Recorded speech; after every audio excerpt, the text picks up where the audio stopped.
El contenido del siguiente programa es perteneciente a la Facultad Judicial de Derecho Tributario y a FJDT Radio Lex. Asimismo, la facultad y la radio no se hacen responsables por lo que se diga en cada programa. Cada invitado y locutores son responsables de lo que se dice en cada emisión. El contenido jurídico emitido es responsabilidad de cada invitado. Asimismo, locutores e invitados están informados y se hacen responsables de lo que dicen al aire.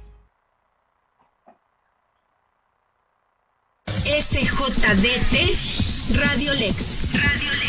La justicia en la radio.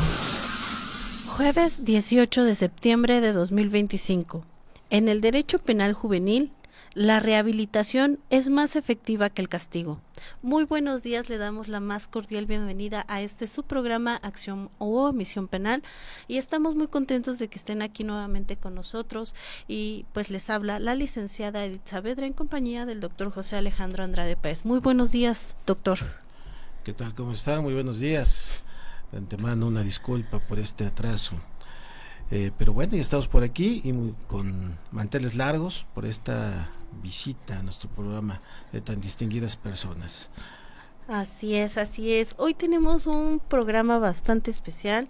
Tenemos la compañía de nuestra amiga directora de SerMovie, fundadora de SerMovie, la doctora María de los Ángeles, Strustegui Mundet, y también tenemos a nuestro invitado que nos va a plantear un tema bastante interesante, que es delincuencia juvenil, problemas y cambios normativos.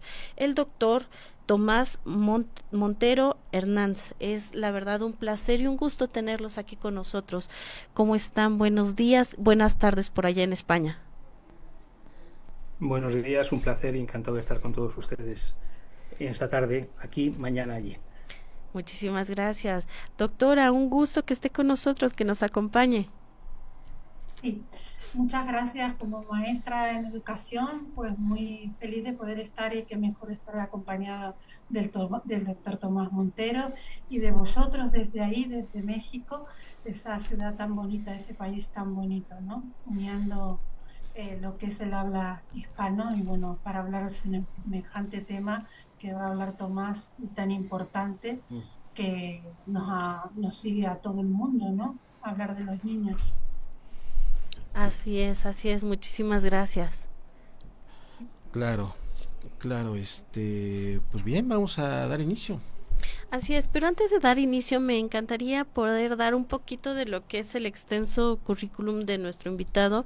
Obviamente por razones de tiempo pues no podemos dar todo lo que es esta trayectoria de nuestro invitado, pero vamos a dar algunos puntos bastante interesantes.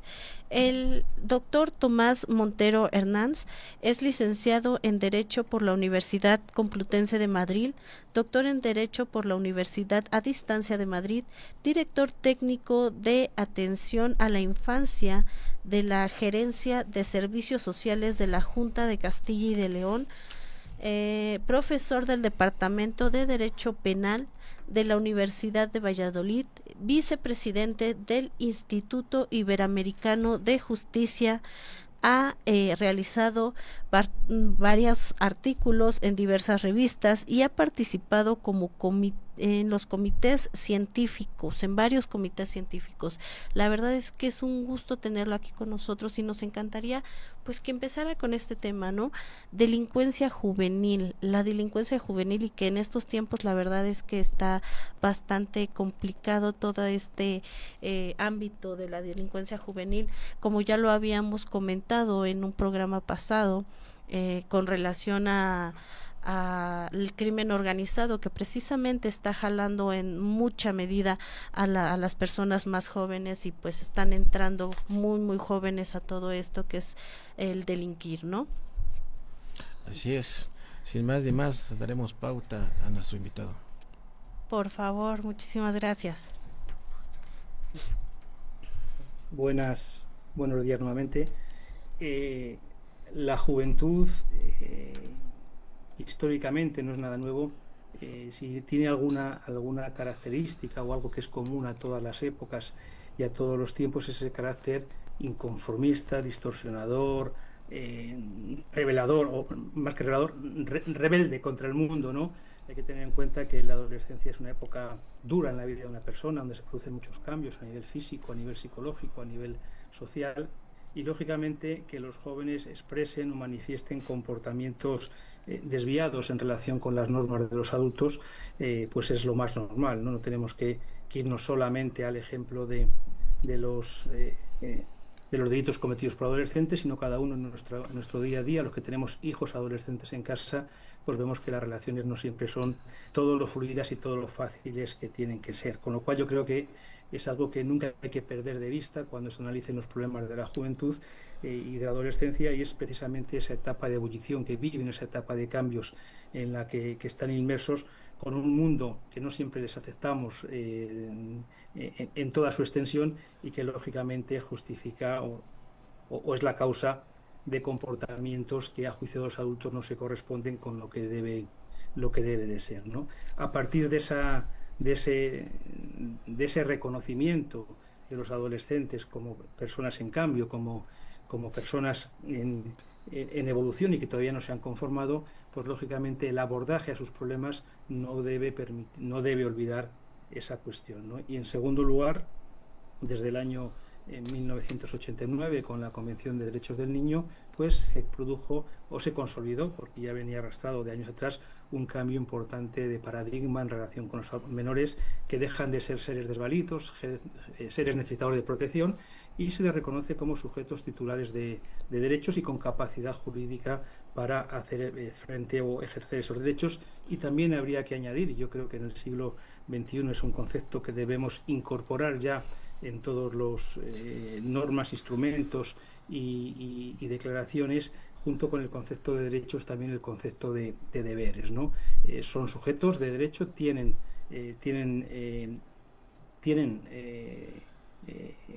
la consideración de personas capaces de ejercer estos derechos, pero también tienen una serie de obligaciones. A partir de ese nuevo paradigma que conforma la Declaración de Derechos del Niño, hemos ido desarrollando, se han ido desarrollando, pues un modelo de justicia juvenil que ha intentado contemplar esa realidad, ¿no? Y que además debe ser un modelo de justicia juvenil que garantice a todos los adolescentes no solamente los derechos que van asociados a la infancia o a la minoría de edad, sino también los mismos derechos que en el ámbito judicial, procesal, tienen las personas adultas que se enfrentan ante una sala de lo penal. Y ese ha sido el trabajo que durante los años 80, 90 del pasado siglo se empezó a construir o a consolidar al amparo de los instrumentos que en el seno de las Naciones Unidas se fueron elaborando, y que ha permitido que prácticamente en todo el entorno iberoamericano, todos los países, contemos con unas legislaciones que son garantistas, que son respetuosas con esos derechos, ¿no? Partiendo de este momento, el principio del siglo XX a nivel mundial, del siglo XXI, perdón, a nivel mundial, y en cada país ha llegado con un ritmo más o menos rápido, pues se ha ido consolidando doctrinas que hablan del punitivismo penal, de la tolerancia cero ante el delito, y hemos hecho un poco la ley del péndulo, ¿no?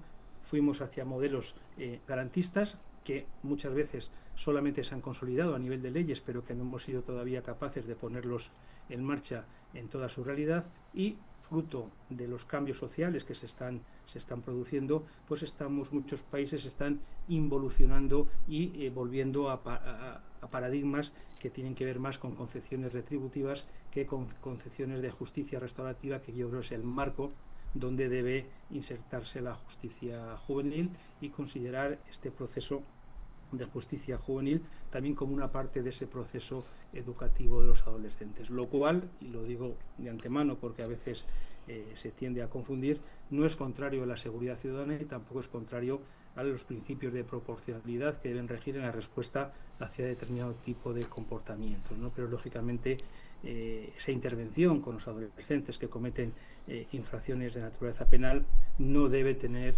ni el mismo tratamiento ni ejecutarse en la misma forma que se lleva a cabo en relación con los adultos. Y ese es un duro momento en el que nos encontramos, porque estamos viendo cómo legislaciones de muchos países están involucionando, están retrocediendo en esos derechos consolidados, y nos encontramos situaciones como por ejemplo Perú, donde los adolescentes con 16 y 17 años que cometen determinados hechos delictivos ya no son enjuiciados por la jurisdicción de menores, sino que son enjuiciados como adultos y pueden ser destinados no a un centro de privación de libertad de menores, sino a un centro de privación de libertad de adultos, con los efectos negativos que eso tiene.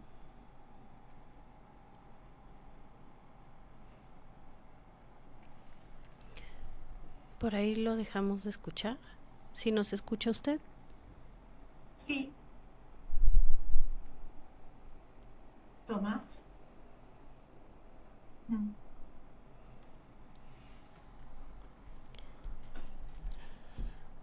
Tenemos problemitas por ahí con su audio. No sé si sea producción, o sí, quizás sea por su internet, audio, creo, sí. ¿verdad? Sí, muy impactante bien. lo que estaba diciendo el doctor Tomás, que es una realidad, Okay. ¿no? Que hay que contemplar lo que serían las leyes que está hablando, en este caso la que habló propiamente de Perú, ¿no? Sí, es verdad que hay a veces en algunos países que las leyes son muy duras ante los menores, pero bueno, aquí en España, por ejemplo, hay una visibilidad más amplia y más diferente, ¿no?, a la protección de diferentes delitos de los menores. Tenemos centros de acogidas donde tenemos diferentes formas de tenerlos abiertos, semisabiertos, o que están adentro y que no pueden salir en el tiempo determinado que le ponga lo que sería el juez, ¿no?, su señoría. ¿Me estáis escuchando, no? Sí, Sí, claro. Vale. Y pues nada, a ver, aquí se está aplicando muchísimo. Aquí en España yo, a ver, no soy experta en la materia de cómo es Tomás, pero sí, sí que estamos continuamente con los menores en nuestra institución, porque es lo que garantizamos, ¿no? Y tratamos de proteger todos los derechos que tienen que tener, cumpliéndolas con obligaciones y sus derechos, ¿no? O sea, diferentes problemas que puedan llegar a tener en diferentes delitos, tanto leves, graves y calificados o tipificados. En este tema podríamos abordar muchos rangos diferentes. Yo como educadora y como maestra nos vemos a veces en problemas, ¿no?, a la hora de defender a un menor con un delito, por ejemplo, grave, a la hora de fundar, de entrar en un centro de acogida, que no sería un centro penitenciario como en otros países que sí lo hacen. En este caso aquí son centros penitenciarios que son fundaciones que trabajan con el Estado español y con lo que sería la administración española, ¿vale? Y entran y bueno, ahí tienen unas normas, tienen una normativa en la cual se levantan todos los días a un horario, pueden seguir estudiando, tienen una protección, depende del delito que haya radicado, tienen su psiquiatra, su psicólogo, su terapeuta, su trabajadora social, y bueno, van trabajando en grupo tanto con la familia, con la institución, con el organismo y obviamente con los juzgados que están, ¿no?, en este caso con el secretario del juez o con su misma señoría. A veces son... Ahí viene Tomás, creo. Aquí lo tenemos de vuelta. Tomás, quise ahí más o menos, ahí te di ahí Disculpar, no pasa nada. Pero no sé qué pasa, que se me ha quedado colgado y bueno, espero que se oiga bien y se escuche bien. Sí, ahora sí, Tomás. Ahora sí, así a ver, es. yo le estuve hablando, Tomás, algo de, a ver, breve, ¿no?, lo como educadora de lo que tengo de los centros de acogida que tenemos aquí, abiertos, semiabiertos, otros que depende del delito que tengan, grave, tipificado, leve, ¿vale? Y estaba justo en eso, ¿vale? Estaba haciendo ahí una capota, ¿vale? Perfecto, excelente gracias. La Espero comparación. Que no se vuelva a ir la conexión, no sé exactamente por qué, pero el ordenador dice que tiene conexión, pero luego no deja conectarse. Depende. Así es la tecnología. Es que estamos muy cerquita. Bueno, no sé dónde me había quedado, pero bueno, estaba un poco intentando contextualizar el momento que estamos viviendo en el ámbito de la justicia juvenil, ¿no?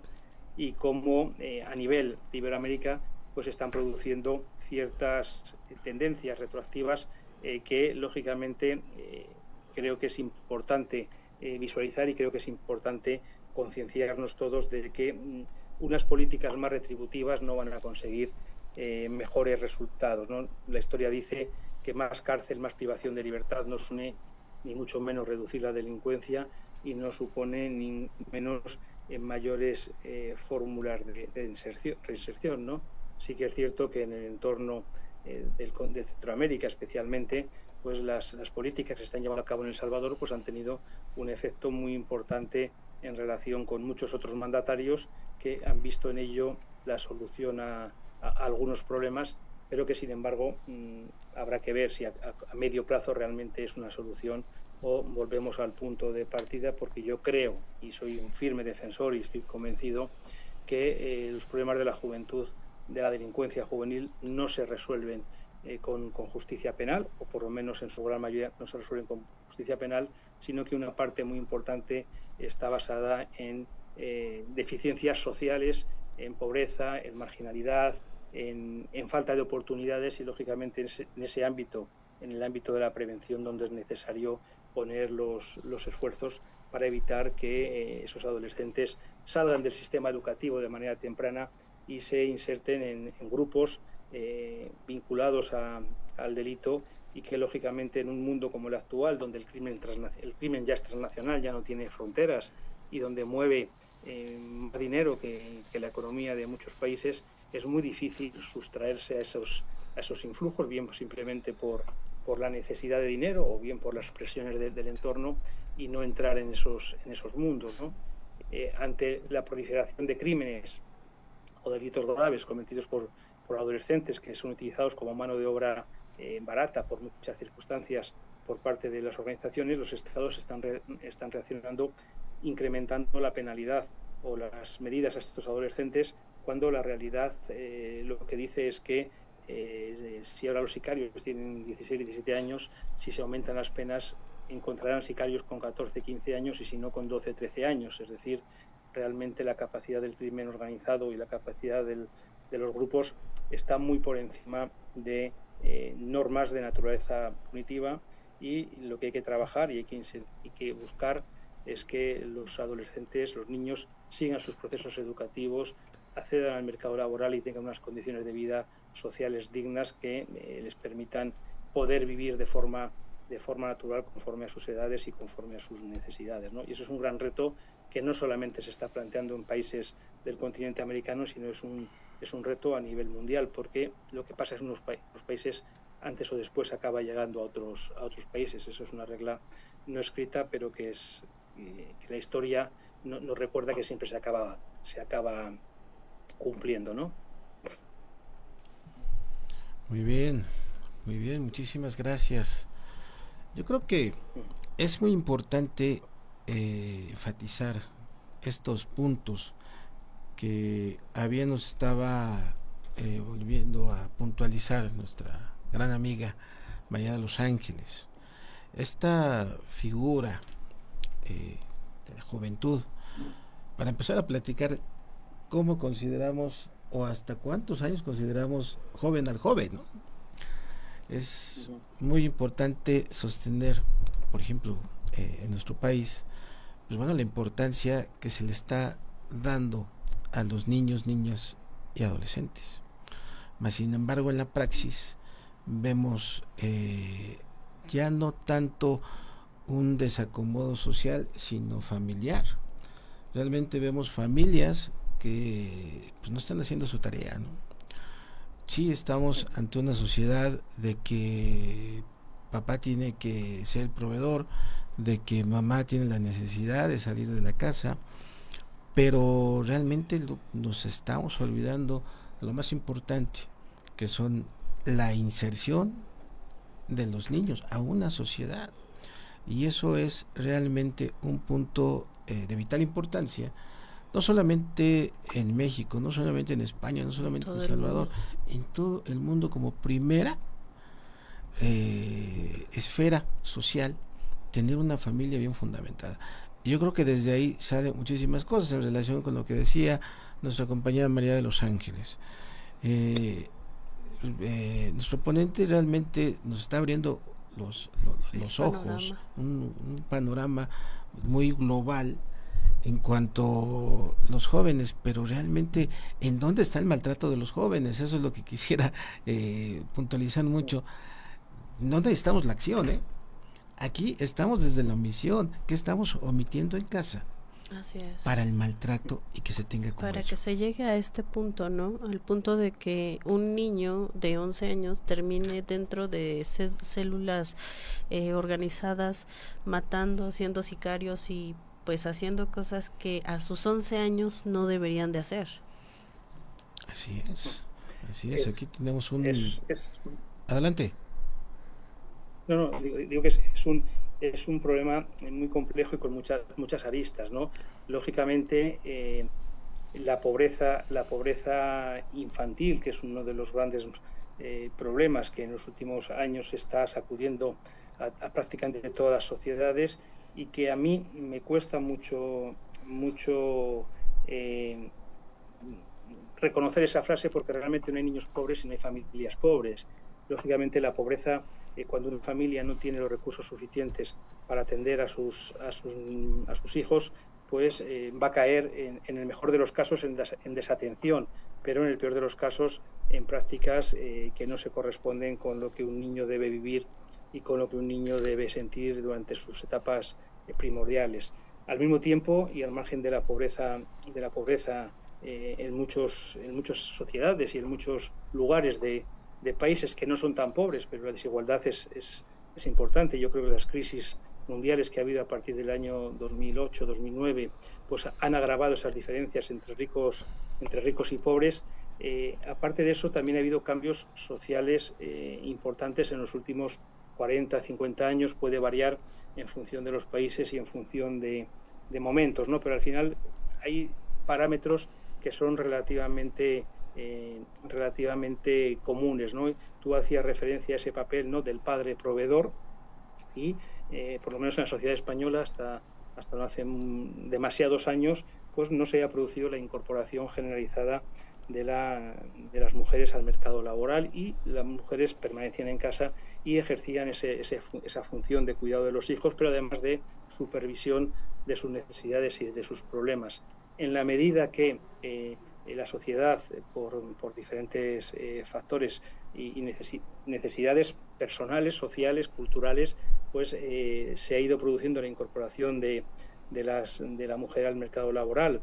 Afortunadamente, pues ese papel de veedor que tenía en el domicilio se ha perdido, y ahora muchos niños, pues desde tempranas edades, crecen de alguna manera sin una supervisión de sus padres, porque pasan más tiempo fuera de casa que dentro de casa, y en esas situaciones, pues lógicamente, también son momentos donde cualquier situación disfuncional se tarda más en detectar, ¿no?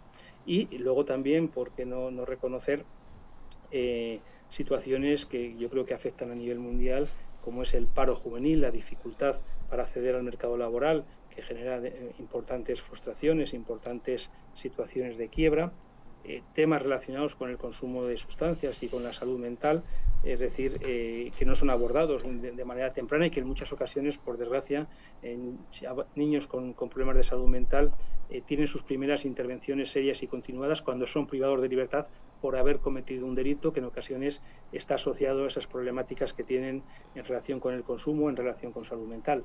Es decir, la delincuencia juvenil es un problema multifactorial que no se puede decir que obedece a una sola causa, pero sí que es cierto que hay algunas circunstancias que están presentes en una gran parte de estos adolescentes, y prácticamente todos los estudios que hay, que yo conozco, ponen el foco o como un elemento que es muy común a todos los adolescentes que se introducen tempranamente en el mundo del delito, y que además mantienen carreras delictivas sostenidas en el tiempo.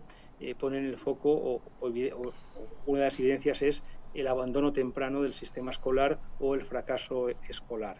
Y ahí sí que la sociedad tenemos un papel importante, porque puede haber padres descuidadores, padres que no acompañan a sus hijos en ese proceso educativo y no son y socializador, y no son todo lo buenos padres que debiéramos. Pero a mí me resulta muy chocante cuando a veces uno lee noticias, ¿no?, de un niño joven que ha cometido determinada atrocidad y dice: llevaba 5 años sin ir al colegio. ¿Cómo es posible que un niño con 12, 13 años lleve 5 años sin ir al colegio y nadie lo haya detectado, nadie haya puesto o intentado por lo menos poner algún tipo de solución, ¿no? Yo creo que los sistemas de protección a la infancia son sistemas claves y las redes comunitarias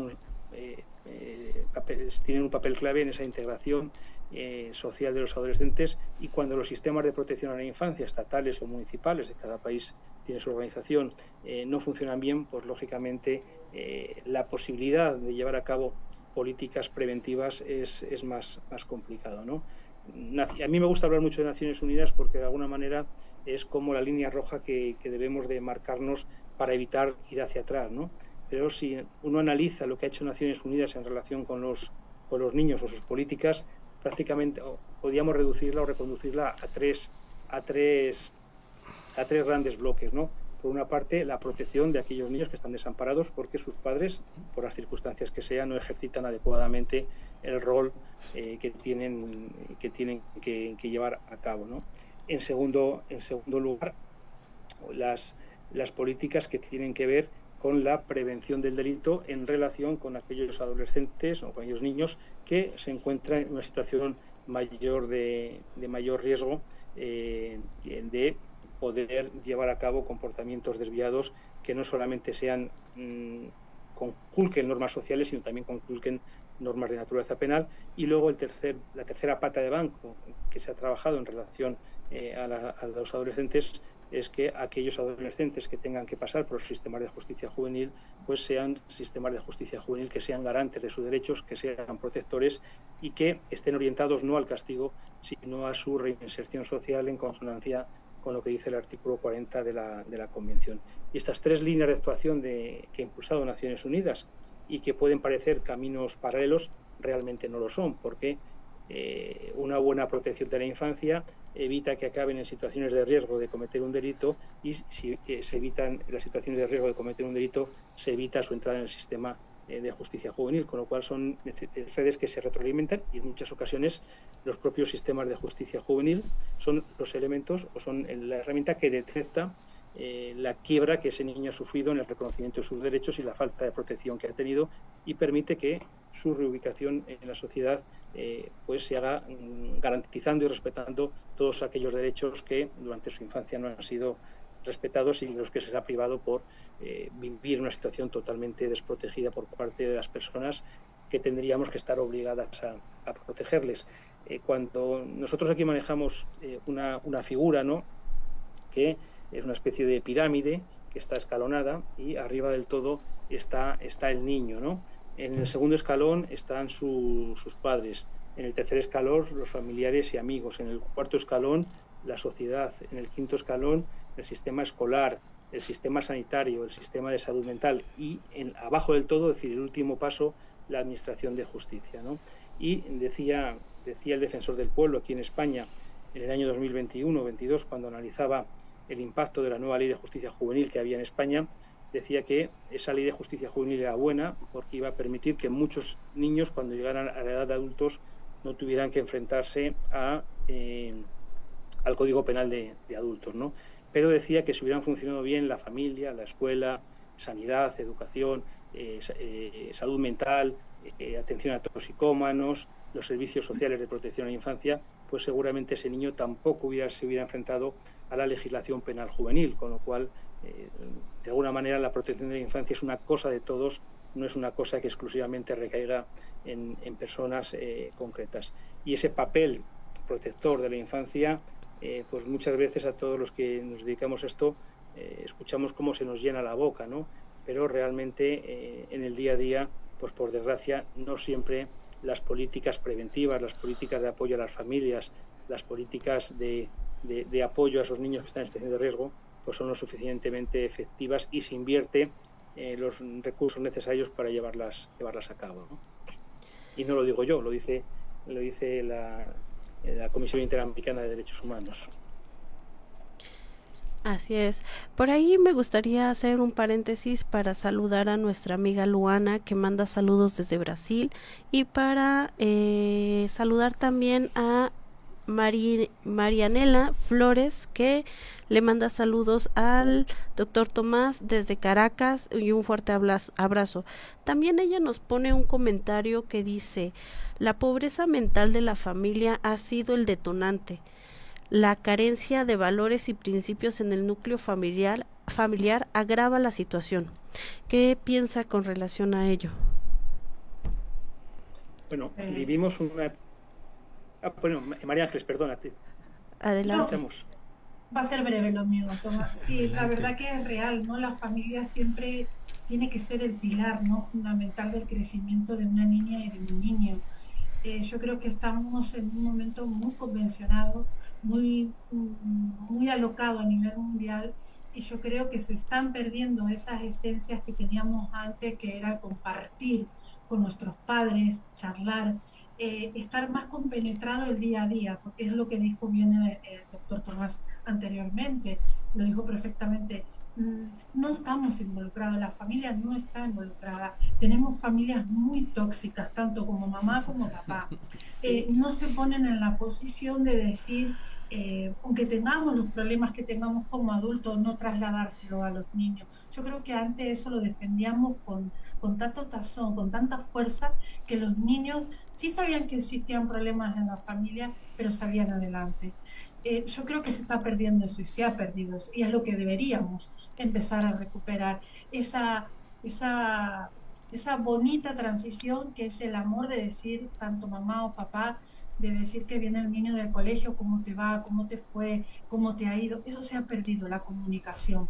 Y claro, los niños, ¿qué hacen? Pues salen a la calle, salen al exterior, salen al mundo, y ahí es donde se encuentran todos los rasgos que estamos sabiendo, porque claro, obviamente tenemos niños buenísimos de familias por ahí que de repente no tienen ni siquiera comunicación alguna, se juntan con otros niños y ya tenemos una infección, llamado mal, pero es la verdadera razón, que vienen a consecuencia de delitos y meterse en cosas que no deben meterse.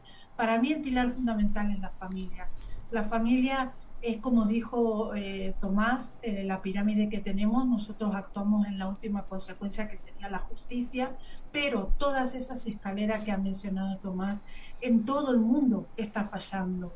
Y es donde debemos tener hincapié, porque yo creo que cada uno desde nuestros lugares, nosotros como organizaciones, que somos la tercera, digamos, como la tercera fuerza en la parte educativa, los que estamos obviamente en esto, tratamos de hacer más de lo que tenemos que hacer, pero a veces las escuelas tampoco pueden hacer mucho, y también los centros educativos muchas veces tienen las manos cerradas o atadas, y otros hacen ojitos y miran para otro lado, y así está todo. Yo creo que la concienciación del mundo entero debería que estar pensando qué estamos haciendo los mayores, porque si tenemos tantos niños en tanta pobreza mental, en delincuencia, en células, como hemos dicho, células de vandalismo, células de que un niño de 11, 12 años coja un arma y todo lo demás, ¿en qué estamos errándole en el sistema?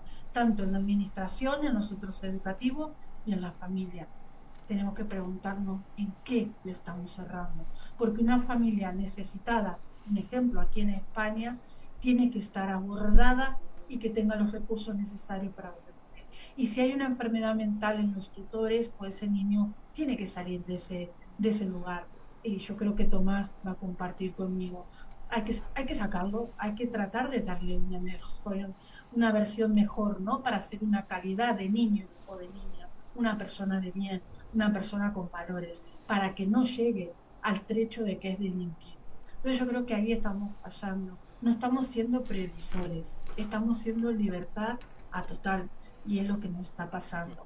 Estamos perdiendo la esencia radical del humano en sí, estamos perdiendo la comunicación y el amor, porque podemos tener pobreza de economía, de no llegar, de no tener un plato de comida, pero hay muchas veces que tenemos alrededor mucha gente que nos puede llegar a ayudar y a salir de ese pozo que tenemos, y ayudar a nuestro colectivo, que en este caso, como madre o padre, podemos defender.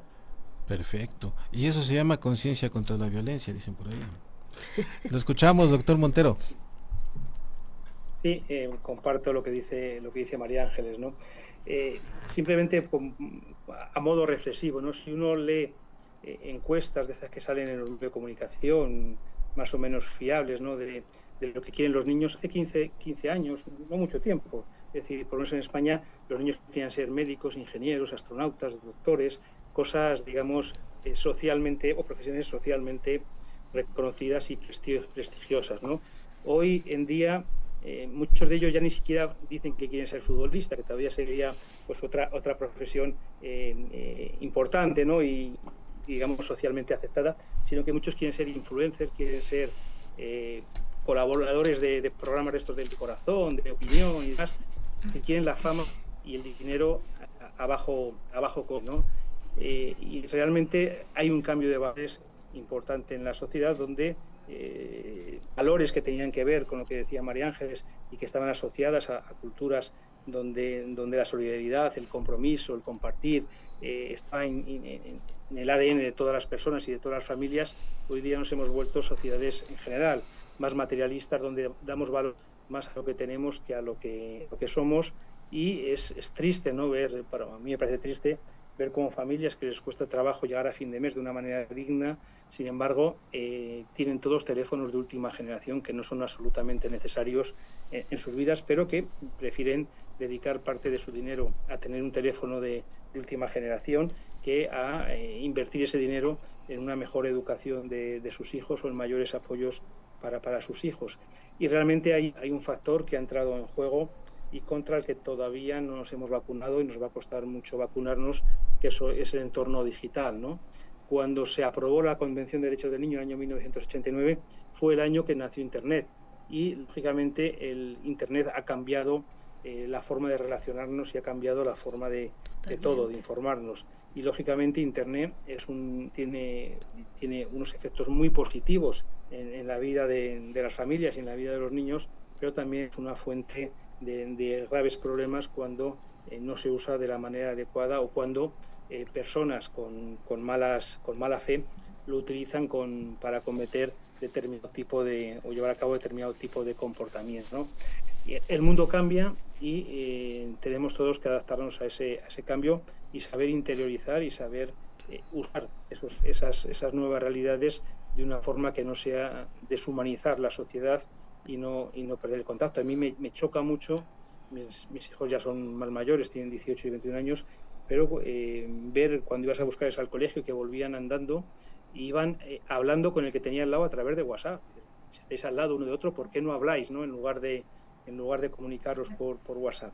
Pero el problema de eso es que ya no son los niños, también los mayores hacemos eso, ¿no? Es decir, estamos perdiendo esa capacidad de relación directa y la estamos sustituyendo por otras formas de relación mucho más impersonales. Nos llenamos de imágenes en la cabeza, pero tenemos poca información y tenemos poca valoración de esa información que recibimos, y ahora está entrando en juego un nuevo factor que va a ser realmente preocupante. Yo recuerdo cuando mis hijos hacían trabajos y buscaban información en Internet, pues como todos los niños pequeños, la primera fuente a la que iban era Wikipedia, pues que era un poco como la sabiduría, ¿no? Pero ahora mismo ya ni siquiera Wikipedia les vale, ahora directamente van a la inteligencia artificial y le preguntan a la inteligencia artificial todo aquello que quieren saber. Hay niñas que utilizan la inteligencia artificial como confesores, como amigas a las que cuentan sus problemas y la piden consejos. Es decir, eso puede producir, si no está produciendo ya, importantes conflictos personales, emocionales y sociales, ¿no?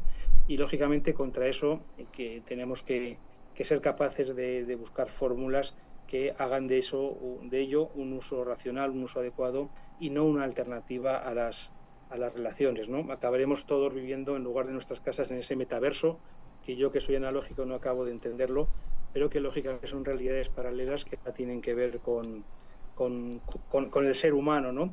Y son ejemplos simplemente de cómo corre esto, cómo evoluciona esto, y que lógicamente eso afecta a nuestra calidad de vida, a la calidad de nuestras relaciones, a la forma en que esas relaciones se producen y, lógicamente, cuando nos distanciamos de nuestros seres queridos, mayores, menores, iguales, pues lógicamente nuestras relaciones se empobrecen y la capacidad que tenemos de interactuar y de relacionarnos pues también se van creciendo. Son, como veis, muchos problemas globales, pero que van unos enlazando con otros, y en el seno de todo esto, el punto de partida es familias bien estructuradas, y cuando digo bien estructuradas no me estoy refiriendo a modelos tradicionales de familia, sino familias con valores importantes, con valores asentados. Yo no sé si allí en México se llegó a conocer una película que en España tuvo mucho éxito hace 20, 25 años, que se llamaba El Bola, ¿no?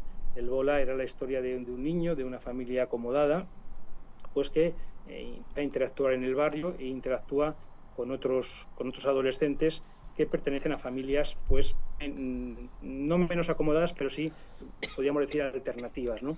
Y bueno, la película discurre, y al final lo que se ve es que esas familias menos alternativas tenían unos valores mucho más adecuados que esas familias supuestamente normalizadas, pero que en ellos escondían mucha miseria y mucho desvalor emocional, ¿no?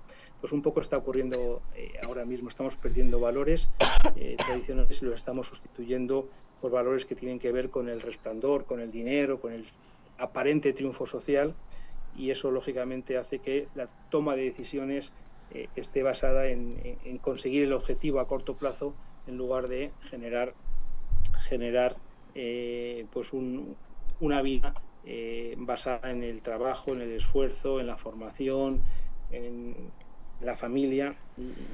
Y es complicado porque cuando uno piensa en esto y lo interioriza, también uno piensa si lo está haciendo bien consigo mismo cuando uno está dando consejos a los demás, ¿no? Que en España hay un refrán que dice consejos vendo que para mí no tengo, ¿no? De alguna manera es algo que debe empezar por cada uno de nosotros, y ver cómo estamos abordando el día a día de nuestra juventud y el día a día de los que están a nuestro lado. Quiero decir, porque como decía antes, la infancia es una cosa de todos, y no podemos ver a nuestro alrededor cosas que no nos gustan y mirar para otro lado para evitarnos problemas o para evitarnos algún tipo de conflicto. Yo creo que un niño, y especialmente los niños pequeños, son seres muy indefensos, que si no se les acompaña de una forma adecuada, pues lógicamente su vulnerabilidad les puede hacer que su vida vaya por unos derroteros que no sean los deseados, ni para ellos ni para nadie que les pueda querer un poco a sus niños. Muy bien. Doctor Montero, ya tenemos una plataforma muy veraz de la actualidad de la juventud, hablando de niños, hablando de no tan niños, hablando de jovencitos. La normatividad se debe de acoplar a la sociedad.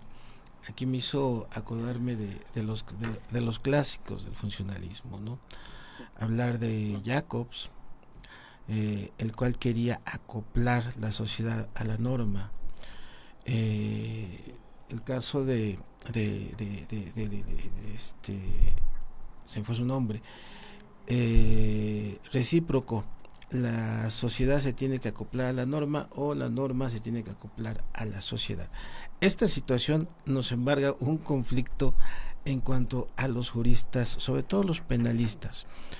Pero en base a esta plataforma que hemos estado hablando, claro, en cada país es completamente distinto, pero sí hay un bien jurídico tutelado que la Corte Interamericana de Derechos Humanos ha tenido a bien abrigar, como pues bueno, los derechos de los niños, niñas, adolescentes. A su punto de vista, ¿cuál sería esa situación teórica, jurídica, o la falta para acoplar una normatividad que defienda realmente esos derechos? Porque los derechos los vemos ya plasmados en los criterios de la Corte, más sin embargo en la praxis día a día se están violentando. Claro, también contrario censo tenemos esa situación. No tiene mucho tiempo que tuvimos el honor de estar en el C5 y nos comentaban que el 50-60% de las llamadas pues eran bromas de niños, ¿no? Casi mi mamá me está pegando. Entonces, bueno, ¿cómo pudiésemos acoplar esta normatividad a un sistema genérico para hacia los adolescentes, hacia los niños? ¿Hacia su criterio, doctor?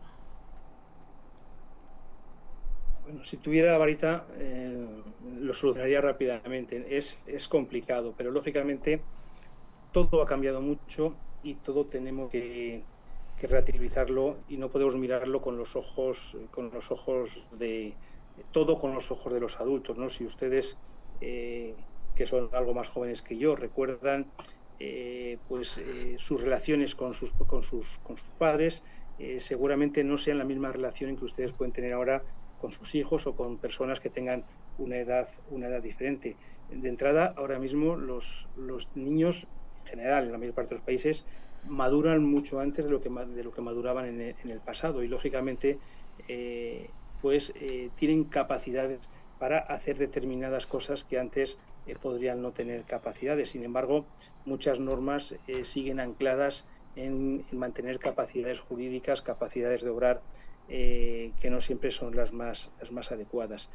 Es muy difícil la pregunta que hace, pero sí que es cierto que a veces también hay que escuchar a los niños, ¿no? Aquí hablamos de la infancia, de que son protagonistas, pero muy poquitas veces los adultos escuchamos lo que ellos nos dicen para tratar de dar solución a sus problemas o, en su caso, formarles de forma que su información sea adecuada, sea real, y que puedan tomar las decisiones con una información correcta. No escuchamos a los niños, no nos importa nada a los niños, y lo digo de una forma muy global, ¿no? Pero yo me gustaría saber cuántas normas dedicadas a los niños o que afectan a los niños se ha escuchado, cuáles son sus intereses, cuáles son sus miedos, cuáles son sus necesidades, porque a veces no sería tan difícil que determinadas normas se hicieran pensando en ellos, ¿no? Y acompañándonos por ellos, ¿no? Resulta que decimos que siempre se ha dicho que los niños son el futuro. Actualmente ya se empieza a cambiar el chip y los niños no son el futuro, sino que son también el presente, y lógicamente en ese presente tenemos que contar con ellos en el día a día, ¿no? Como decía un viejo profesor, amigo, y que desgraciadamente falleció, que se llamaba Francisco Bueno Arús, el interés de los niños no siempre corresponde con lo que para los niños es más interesante, y él ponía un ejemplo muy simbólico, ¿no? Decía que para un niño puede ser muy interesante comer todos los días 1 kilo de golosinas, pero seguramente para su salud comer 1 kilo de golosinas todos los días no sea lo más su mejor interés, ¿no? De alguna manera yo creo que hay que no recuperar, porque pues, seguramente pocas veces lo han tenido, pero sí que hay que incorporar a los niños como sujetos activos de la sociedad. Hay que acompañarles en ese proceso, escuchándoles y también siendo receptivos a sus demandas, ¿no? Y no siempre somos receptivos a sus demandas y casi nunca además les escuchamos, ¿no? Yo creo que ese es un punto que como sociedad y como globalidad deberíamos de tenerlo presente, ¿no? Y también, lógicamente, hay que ser exigentes con los adultos en el cumplimiento de sus obligaciones, es decir, educar a familias que consideran que la educación de un niño se tiene que hacer en la escuela. Yo creo que la educación de un niño se tiene que hacer en la familia, o tiene que empezar al menos en la familia. Es decir, es un proceso muy global, es un proceso muy complejo, y donde lógicamente lo que yo pienso hoy y lo que piensan mis hijos es totalmente diferente en muchos aspectos de la vida, y yo para ellos seré un carca, y para mí ellos serán pues unos incompetentes, unos analfabetos que no saben de la vida y que piensan de una manera rara. Pero uno mira para atrás y eso mismo pensaba yo de mi padre, y seguramente pensaba mi padre de mí. Quiero decir que el mundo cambia, y lógicamente no podemos pretender que los jóvenes vivan con nuestras normas si no hemos sido capaces de que esas normas también sean asumidas y sean aceptadas por ellos, ¿no? Y eso es un reto. Es decir, hay muchas normas. De hecho, las grandes normas de convivencia perduran siglos y no son cuestionadas por ninguna generación.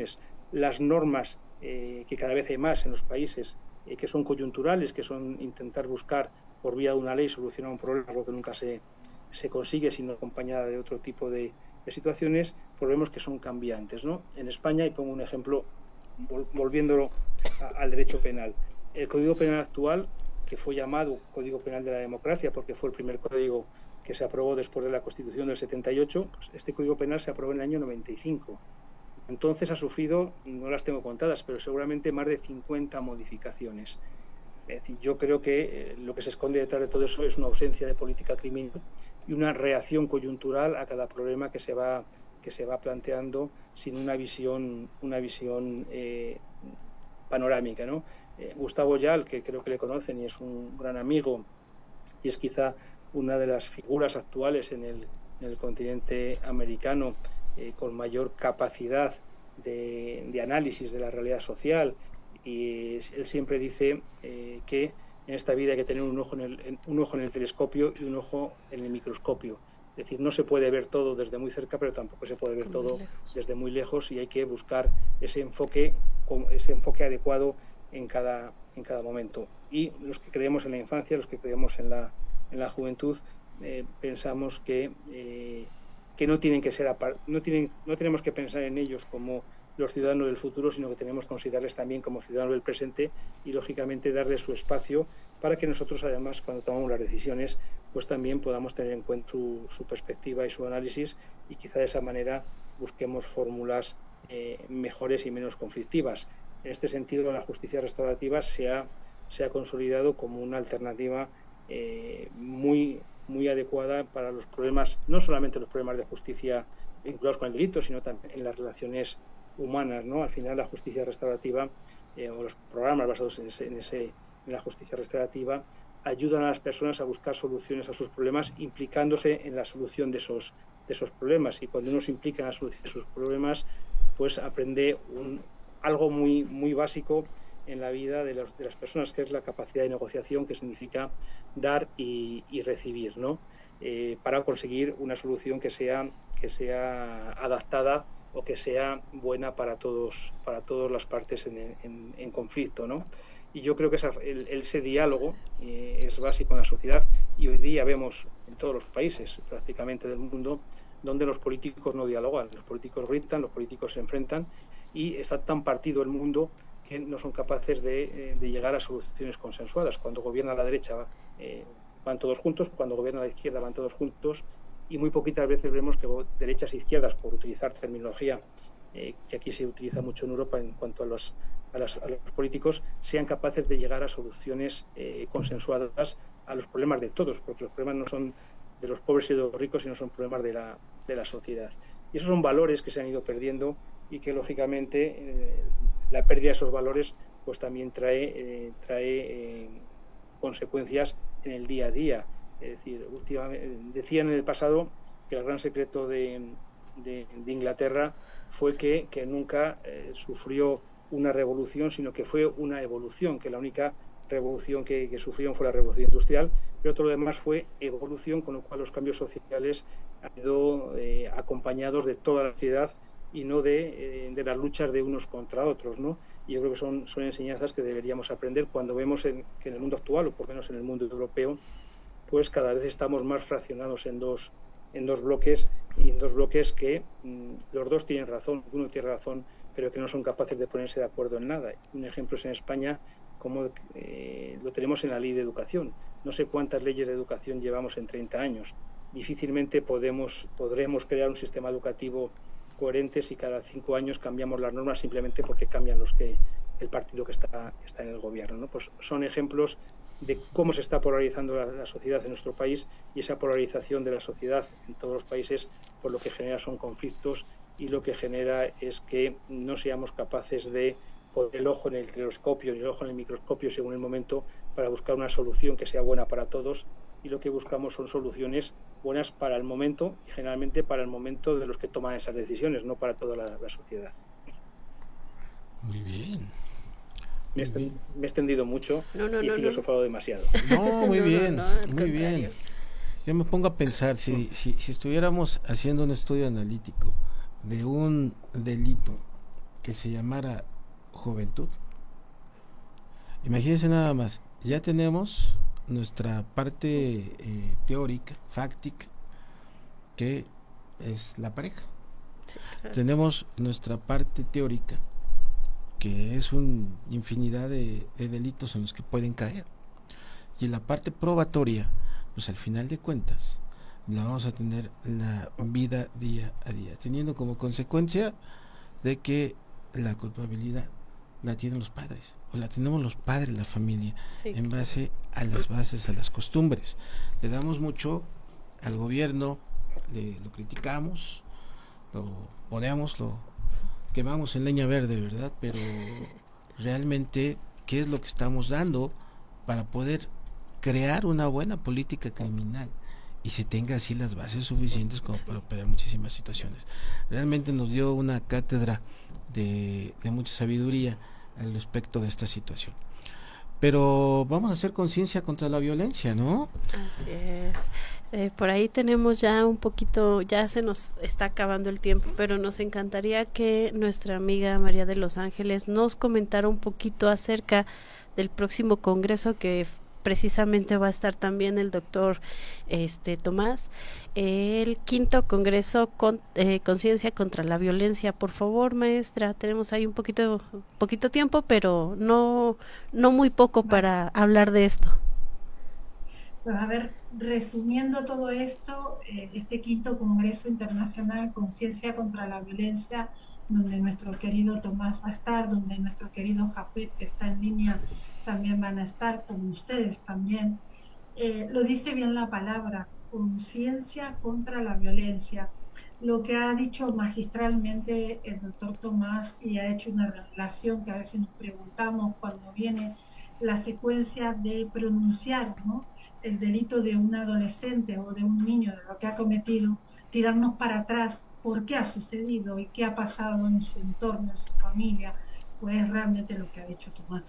Y yo creo que ahí debemos tomar conciencia todos los ámbitos. Y cuando digo todos los ámbitos, estamos hablando de todo lo que sumerge en nuestra sociedad, tanto en lo que es en la parte de justicia, en la parte educativa, en la parte social, en la parte de la comunidad y fundamentalmente en la familia.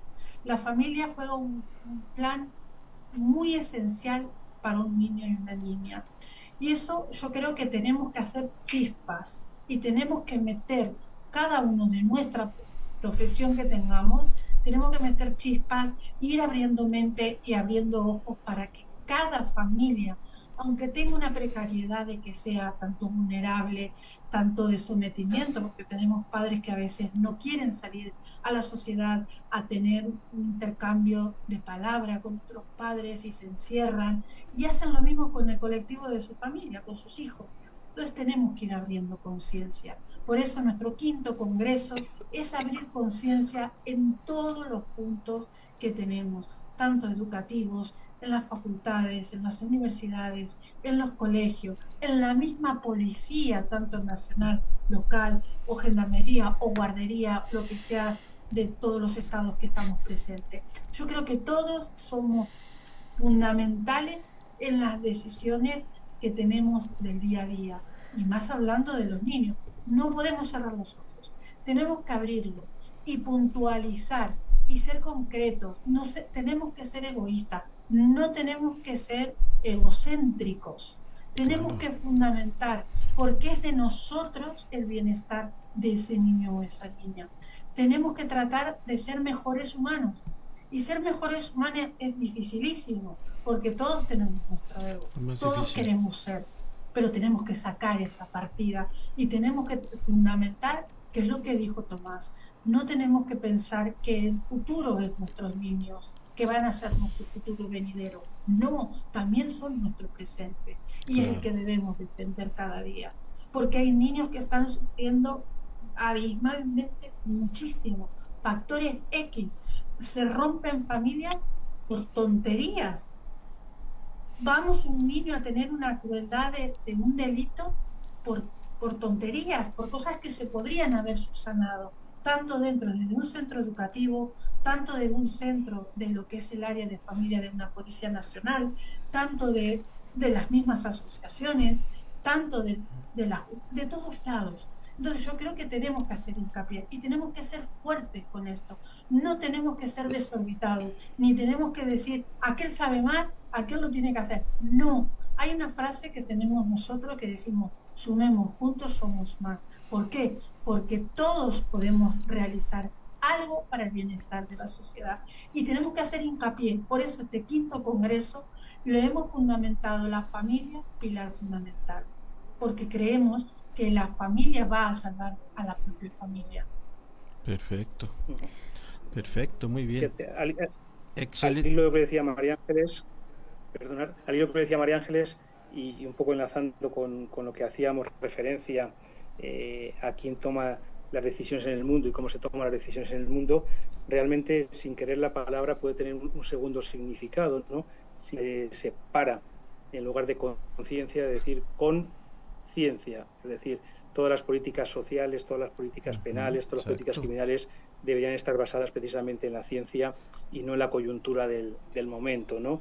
Y yo creo que es importante, porque el cambio nace de uno, pero al final es posible gracias a la suma de todos, como María Ángeles decía. Y simplemente una frase, y perdonar que me haya metido al final, aquí en España hay un juez muy famoso que se llama Emilio Calatayud, ¿no?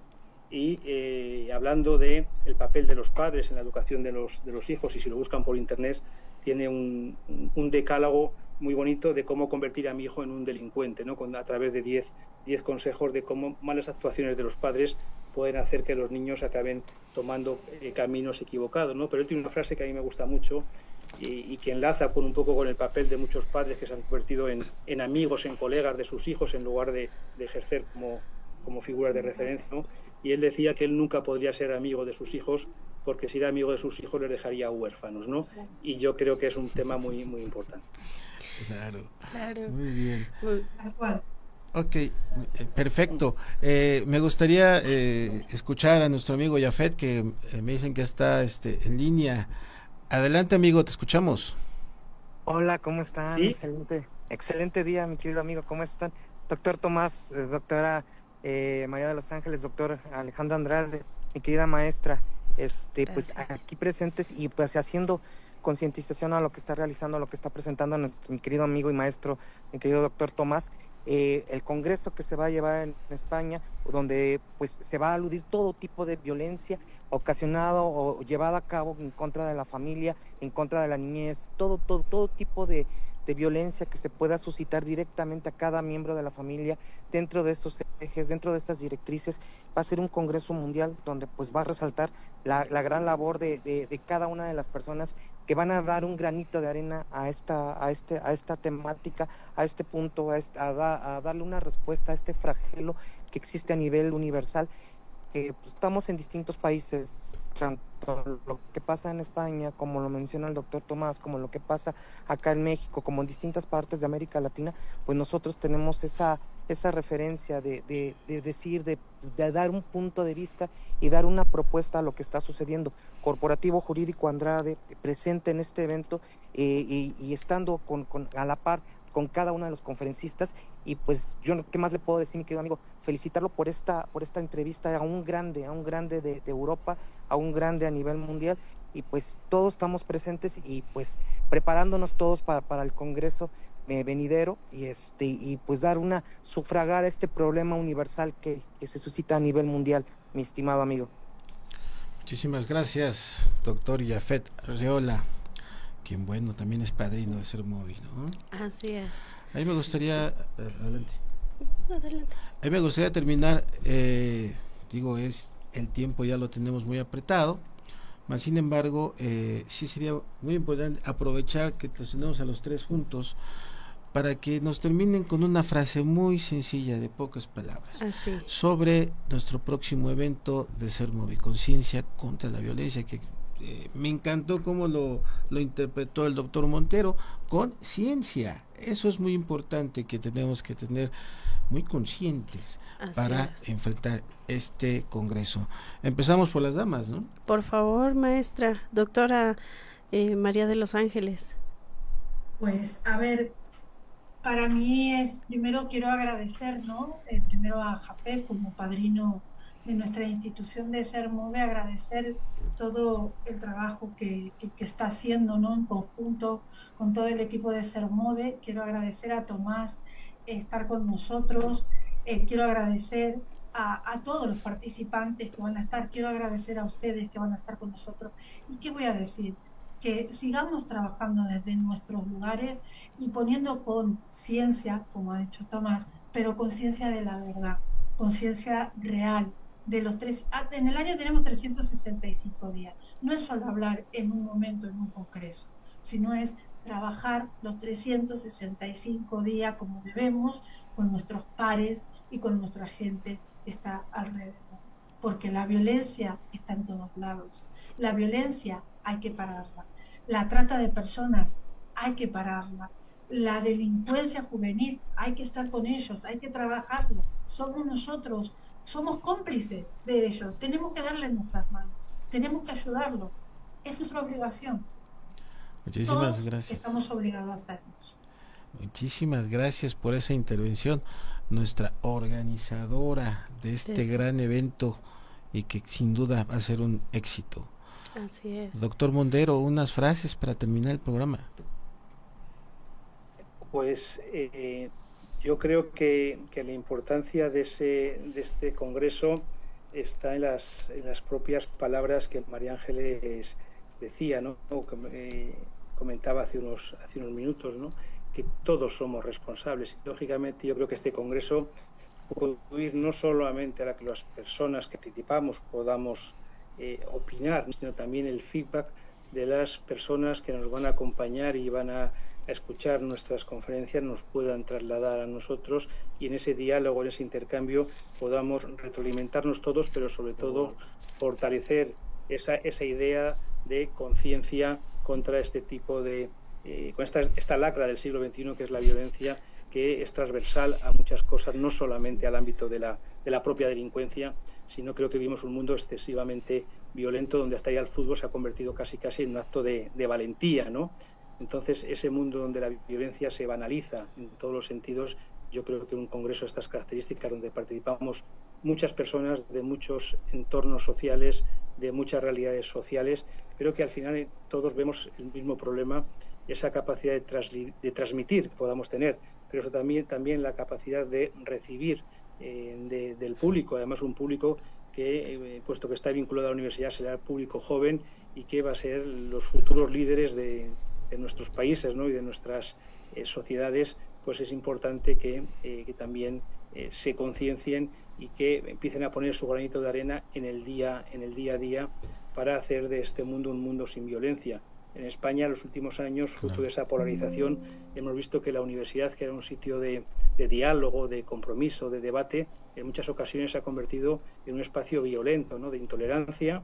Y yo creo que eso nos tiene que hacer reflexionar. No podemos perder la palabra como motor del cambio y la interacción como motor del cambio, y no la confrontación ante cualquier problema más grueso o más nimio. Claro. Yo creo que va a ser un gran congreso. Yo creo que Jafet ha hecho una labor excepcional, nos ha convencido a todos de que tenemos que estar, tenemos que ir, y nos mantiene vivos todos los días. Claro. Y yo creo que también hay que, aparte de María Ángeles, lógicamente, que es la alma mater, pero la labor que está haciendo Jafet es una labor inconmensurable, y para mí ha sido un descubrimiento, y estoy encantado de poder interactuar con él y de aprender con él, porque es un auténtico científico con ciencia de todos estos problemas. Claro, muchísimas gracias a nuestro invitado de lujo. Así es. Nuestro invitado de lujo y pues bueno, en este programa que le hemos denominado Camino a nuestro quinto congreso, ¿verdad? En Acción o Misión, ahora en el ámbito internacional. Y culminaremos escuchando a nuestro amigo Jafet, ¿no? Por favor, doctor. Claro que sí. Pues haciendo la invitación tanto a nivel México, a nivel internacional, a que nos puedan seguir. Uy, creo que se le fue. Dentro de las redes de Corporativo Jurídico Andrade, que estén presentes con nosotros. Amigo, creo que ya no se le escucha. Nos falló el internet no tiene palabra de honor, eso es. Pero siguiéndolo y poniéndole la capota a mi querido Jafet, pues a ver, Jafet convoca y siempre, como dicen sus palabras... Estará desde temprano el evento, personas... ¿Ya se me escucha? Ahí ya se le escucha. Escuchamos.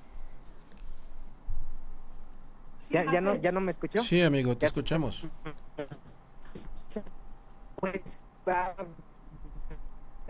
No, seguimos se teniendo sigue problemas. cortando. Muy bien. por los tiempos de radio, por los Se te escucha muy, Muy cortado. muy cortado, amigo. Pues bueno, creo que la haciendo intención... haciendo latente invitación tanto de México y a nivel internacional. ¿Ya no se escuchaba? No se escucha muy bien, se le está cortando demasiado. Muy bien. Pues Pero creo que la invitación está más que puesta, ¿no? así es, creo que Mira, a ver, hablando y dándole el capote a Jafet, lo que él quiere decir que todos están invitados a este quinto Congreso Internacional y que todo el mundo sea capaz de estar esos 2 días con nosotros para poder interactuar y nutrirnos unos a otros y poder sacar lo mejor de cada profesional y de no profesionales, y invitar a aquellos que quieran estar con nosotros y ver la realidad que existe en el mundo. Eso son, creo, las palabras que quería Claro, decir. Jafet. muchísimas Están todos gracias. invitados, el mundo está invitado al quinto Congreso Internacional Conciencia contra la Violencia. así Muchísimas es, gracias. muchísimas gracias. Y pues como siempre les decimos, nos encantaría seguir aquí platicando de todos estos temas, pero el tiempo se nos acaba y este tiempo de este programa se acabó. Pero no nos queremos ir sin antes agradecer la presencia de nuestro invitado de honor. La verdad es que fue un lujo escucharlo porque nos dejó varias cosas ahí sembradas para que nosotros sigamos estudiando, para que nosotros sigamos haciendo conciencia, para que empecemos a hacer un cambio, pero un cambio que de verdad se note. También agradecemos mucho la presencia de nuestra amiga María de Los Ángeles, quien nos invita y ya formalmente a este quinto Congreso Internacional Conciencia Gracias. contra la Violencia. Un abrazo y muy muy agradecidos de esta invitación a Corporativo Jurídico Andrade Asociados para participar en él. Igualmente agradecemos la participación de nuestro amigo el doctor Jafet Arriola, que pues siempre está aquí con nosotros y siempre está Claro. pues atento de todo lo que hacemos y promocionando igualmente lo que hace Corporativo Jurídico Andrade Asociados. Es un honor estar aquí con ustedes, es un honor estar cada 15 días y ahorita en este camino rumbo a este quinto Congreso Internacional Conciencia contra la Violencia cada 8 días con estos ponentes internacionales que la verdad es que son pues magníficos. A nuestros invitados, gracias. Muchísimas gracias a todos los que nos ven y nos vemos la próxima. Gracias. Muchas gracias, un placer. Nos Un vemos beso, en Tomás. Toledo. Un beso, nos vemos. Chao.